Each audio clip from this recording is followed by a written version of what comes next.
Ayan. Okay. Lapit pa ako.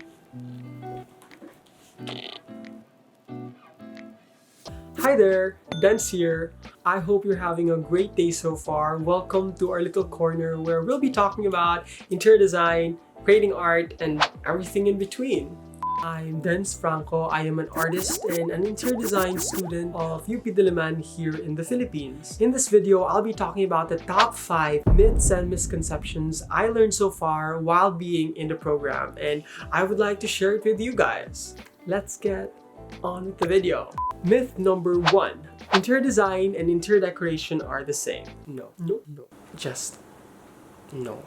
So, interior design and interior decoration are not the same. Actually, when I told my parents that I wanted interior design as a new career path, they were thinking, oh, you'll be changing curtains, choosing colors of your bedsheet. They associate interior design with interior decoration. So, interior decoration first is focused on the aesthetics, the beauty, cherry on top, the styling, how the space will look. It's usually on the latter parts of the project, while interior design is much more complex than that. Interior design is the art and science of shaping spaces that are not only beautiful but are also functional, safe, inclusive, and accessible, and at the same time environmentally conscious. Tama ba? Simply put, interior design thinks about the functionality of the space. It thinks about the safety through building codes. It thinks about accessibility for the type of user who will be using that space. So it's instead of just focusing on the beauty part, like, oh, what color should I pick? There are other layers. Interior designers can decorate, but interior decorators are not interior designers, because interior design, you need a formal education, technical knowledge on materials, technical experience, and you also need to have a license to work with architects and engineers. So you have to be knowledgeable in all these technical aspects. Interior decoration is not the same with interior design. Myth number 1, busted. So next myth, myth number 2, interior design for the rich. Again, no. Interior design is for everyone, especially those who are interested and passionate, shaping spaces to improve the quality of life of the users. Interior design is not only for the rich, because everyone experiences interiors. Yeah, although I'm not gonna lie, interior design is an expensive course. It's costly, but luckily here in UP Diliman, we are subsidized by the government, so we are free of tuition, but the materials that we use, like markers, watercolor, pens, and then drafting tools, it's also quite pricey, but I think it's worth it. Third myth, interior design is for women. Again, no. Just no. So interior design, or like any other course, it has no gender. Interior design is for everyone who, again, wants to be part of that activity of improving the well-being of individuals through interior design.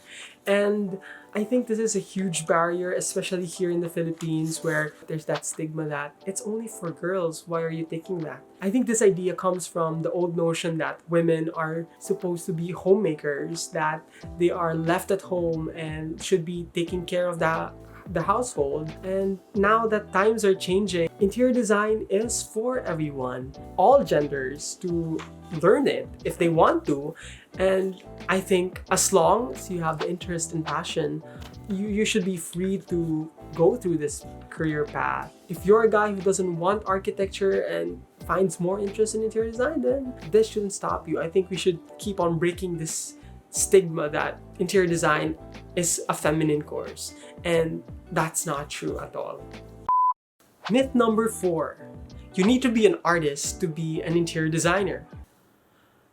Again, this is a myth. You don't have to necessarily be an artist to become a designer. Those are different from one another. When you go to school, you learn about rendering, you learn about the technical skills of creating visual output, and you can keep on working on that. Artists come from a very personal view, while designers come from various contexts. Designers need to take into account the facts and the setting, or they have to hypothesize the problem. I think this is where the science part of interior design also comes in, because as designers, we have to provide solutions for our clients, and it doesn't have to be artistic, but it should be creative. If you are an artist, I think it helps you a lot. But if you think you're not good with drawing, or you're not very artistic as a person, don't let that stop you from pursuing a career in interior design if you really want to, because you will learn this in school. They will teach you technical skills, and doing it again and again will allow you to develop this over time. And yeah. So finally, myth number 5. You don't need an interior designer when there's already an architect in the project. I don't think that's fair. I think this is the most...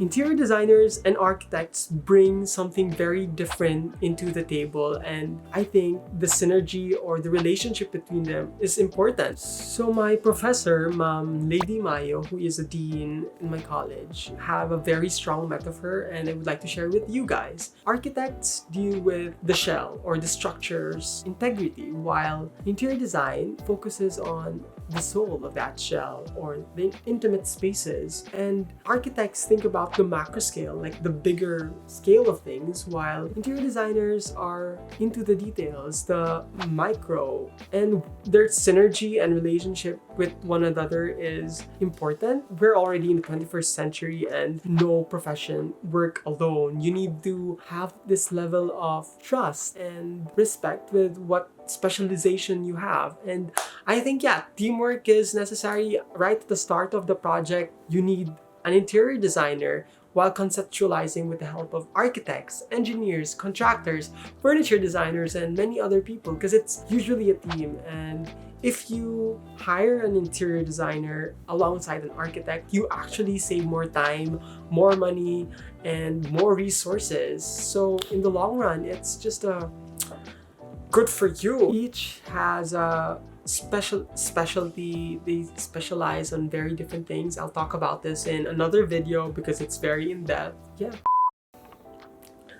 So yeah, that's my top 5 myths that I've realized while being here in the program. I wish this video helped you a lot, break those stigma, those misconceptions, and I hope you find this video very helpful in whatever journey you're having, and I hope you learned something new today. If you like this video, hit that like button. I would appreciate it a lot, and it might, bring more awareness to people about interior design. Also, comment what would you want to know more about interior design, what would you want me to share, and yeah, I'll see you next video. Bye.